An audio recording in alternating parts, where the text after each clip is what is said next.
Good morning leaders. మేము ఇక్కడ బెండ తోటకు వచ్చామండి. పక్కనున్న బెండ తోటలో మేము ప్రోడక్ట్ ఇచ్చి ఉన్నాము. అనుకోకుండా పక్కన తోటలో మరి ఈ సార్ కలిశారు. ఈ సారు స్టేట్ బ్యాంక్ ఆఫ్ ఇండియాలో మరి హెడ్ క్యాషియర్లా చేసి రిటైర్డ్ అయ్యారు. సార్ ఖాళీ సమయాల్లో మరి అనుకోకుండా బెండ తోట వేశారు. ఆ సంగతి మాకు తెలిసి సార్ని కలిశారు. కలిసిన తర్వాత మేడం గారి మాటల్లో వినండి.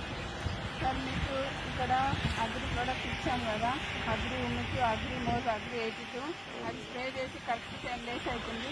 మీకు దీంట్లో రిజల్ట్ ముందు మీరు వాడిన దానికి ఇప్పటిదానికి ఎంత డిఫరెంట్ ఉందో కొంచెం తెలిస్తే ఇతరులకు షేర్ చేయడానికి ఉంటుంది. కానీ ఇంతకుముందు వాళ్ళ మందులకు ఈ మందు చాలా చాలా పంట కూడా చాలా మంచిగా కనపడుతుంది. కాయలో కూడా చాలా తేడా కనపడుతుంది. పక్కన ఇంకో ప్రాజెక్ట్ ఉంది కదా, అక్కడ వేసిన మందులు లేదు. ఆ కాయకి ఈ కాయకి చాలా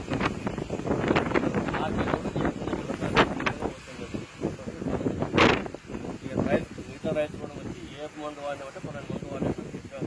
వాళ్ళు కూడా అది కూడా మేము చేస్తామని చెప్పి నన్ను అడుగుతున్నారు. అందుకే మీకు కూడా ఫోన్ చేసి చెప్తాను. సరే, మీరు వాడారు కదా, మీరు ఇంకా ఇతరులకు షేర్ చేయొచ్చా? రైతులు ఆల్రెడీ వచ్చిపోతున్నారు.